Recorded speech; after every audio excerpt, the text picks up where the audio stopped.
মেଟା এবং ନେସ୍ବର୍ଡ digital marketing माध्यमରେ उद्योग दुनिया रे परिवर्तन आसुछि।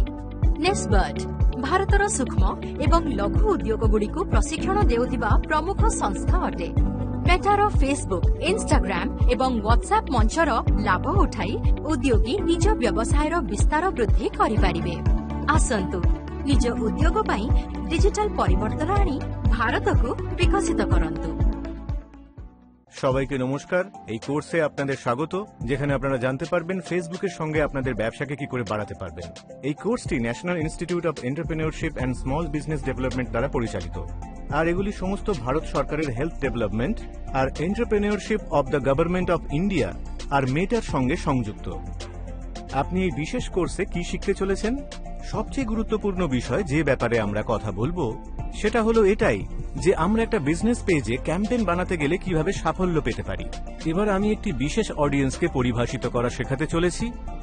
এর মধ্যে আমরা এটাও দেখব যে বিজনেসের সঙ্গে সঙ্গে কাস্টমার ম্যাপিং এর কি সম্পর্ক রয়েছে। আমরা প্রভাবশালী ক্রিয়েটরসের ব্যাপারে শিখতে চলেছি, যারা আমাদের জন্য আমাদের ফেসবুক ক্রিয়েটরের পেজের সঙ্গে সঙ্গে আমাদের অ্যাডভার্টাইজমেন্টের সঙ্গে সংযুক্ত করার জন্য আবশ্যক। তারপরে আমরা আলোচনা করব ফেসবুকে এন্টারপ্রেনিউরশিপের জন্য কি ধরনের টুলস বা উপকরণ আছে। তারপর আমরা বিভিন্ন অ্যাডস এর ব্যাপারে জানব, যাদের ব্যবহার আপনারা নিজেদের অ্যাডভার্টাইজমেন্ট চালানোর জন্য করতে পারেন। আর শেষে আমরা এটাও দেখব যে আমরা ফেসবুকে কিভাবে একটি অ্যাডভার্টাইজমেন্ট ক্যাম্পেইন চালাতে পারি। আপনারা যেরকমটা জানেন যে আমরা যা কিছু শিখতে চলেছি তার মধ্যে সবথেকে গুরুত্বপূর্ণ বিষয় হলো এটাই যে ফেসবুকে আমাদের মান্থলি রেমেডিজ আর ফেসবুক অ্যাডভার্টাইজমেন্ট সেট করার আগে এটা সুস্পষ্ট করতে হবে যে আপনি কোন ধরনের অডিয়েন্সের কাছে পৌঁছতে চাইছেন, যার অর্থ হলো আমাদের টার্গেট অডিয়েন্স। ব্যবসায়িক প্রয়োজনের জন্য আমাদের ছোট, বড় বা মিডিয়াম টার্গেটস সবকিছুকেই স্পষ্ট ভাষায় পরিভাষিত করতে হবে। তারা কারা? যারা সবথেকে বেশি আপনার প্রোডাক্ট কিনতে পারে। একটা টার্গেট অডিয়েন্স হলো মুখ্য রূপে সেই সমস্ত লোকেদের একটা সমূহ যাদের কাছে আপনি আপনার মার্কেটিং মেসেজের সঙ্গে পৌঁছতে চাইবেন, রাইট? তাই সেই সমস্ত লোকেদের একটা সমূহের কল্পনা করা যাক, যারা আমাদের উৎপাদন, আমাদের বার্তা আর আমাদের পরিষেবা উপভোগ করার অধিক সম্ভাবনা রাখে আর কেনার জন্য সিদ্ধান্ত গ্রহণ করতে চলেছে। এবার আমরা ডেমোগ্রাফিক্সের ভিত্তিতে টার্গেটেড অডিয়েন্সকে কিভাবে পরিভাষিত করতে পারি। উদাহরণের জন্য এজ গ্রুপ কি হতে পারে, জেন্ডার কি হতে পারে, আর তাদের ইন্টারেস্টের উপর ভিত্তি করে তাদের ব্যবসা কি হতে পারে। যদি আপনি একজন যুবক হন তাহলে আপনি বেশিরভাগ লোককে সিসকো ফিটনেসের সঙ্গে সংযুক্ত করতে চাইবেন, আর সেটা তাদের ব্যবহারের উপরও নির্ভরশীল। কি কি জিনিস তারা পড়েন? তারা কি প্রায়শই ট্রাভেলিং করেন? ঠিক।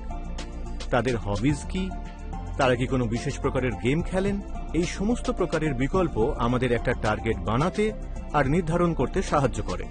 আসুন একটা উদাহরণ দেওয়া যাক। এখানে ই বাগিচা নামে একটা বিজনেস আছে। এখন ই বাগিচা কি করে? এটা অনলাইন চারা, ঘর সাজানোর জিনিসপত্র আর গার্ডেনিং এর জিনিস বিক্রি করে। তাই আমি যদি আমার বাড়ির জন্য একটা চারা অর্ডার করতে চাই তাহলে আমি শুধুমাত্র ওয়েবসাইটে যাব, অর্ডার করব আর সেটা ডেলিভার হয়ে যাবে। আসুন এবার ই বাগিচার প্রসপেক্টিভের সঙ্গে এটা ভাবি যে তারা কিভাবে তাদের টার্গেটেড অডিয়েন্সের কাছে পৌঁছবে। এখন দেখুন, ই বাগিচা নয় বরং সব রকমের বিজনেসেই মূলত দু রকমের টার্গেট অডিয়েন্স থাকে। এক, প্রাইমারি টার্গেট অডিয়েন্স, আর দ্বিতীয় secondary target audience. Primary target অডিয়েন্সের পরই প্রাথমিকভাবে আপনাদের সবথেকে গুরুত্ব যাবে, কারণ আমরা আশা রাখি তারাই আপনাদের সবথেকে মূল্যবান গ্রাহকদের গ্রুপটা তৈরি করবে। উদাহরণস্বরূপ ই বাগিচার জন্য মিনিনেলস মূলত 18 থেকে 35 বছর এজ গ্রুপের লোক ছিল। তারা প্রাইমারি টার্গেট অডিয়েন্স হবে কারণ এরা হলো তারা যারা নিজেদের অ্যাপার্টমেন্টে থাকেন আর তাদের নিজেদের অ্যাপার্টমেন্ট সাজানোর জন্য হাউস প্ল্যান্ট চাই। সেকেন্ডারি টার্গেট অডিয়েন্স কারা? এরা হলো তারা যাদের আপনার প্রোডাক্টসের ওপর রুচি থাকতে পারে, কিন্তু এই মুহূর্তে তাদের সবথেকে মূল্যবান কাস্টমার হওয়ার সম্ভাবনা নেই। আপনার ক্রিয়েটিভ আর আপনার সার্ভিসকে অ্যানালাইজ করার 2 মাস বা 6 মাস পরে তারা আপনার কাস্টমার হতে পারে।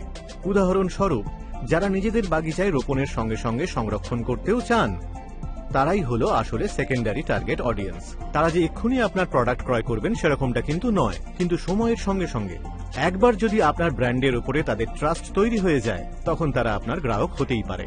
তাহলে পরের ভিডিওতে আমরা এটা দেখাবো যে আমরা আমাদের বিজনেসের জন্য কাস্টমার জার্নিকে কিভাবে ম্যাপ করি। তাহলে আপনাদের সঙ্গে পরের ভিডিওতে দেখা হচ্ছে।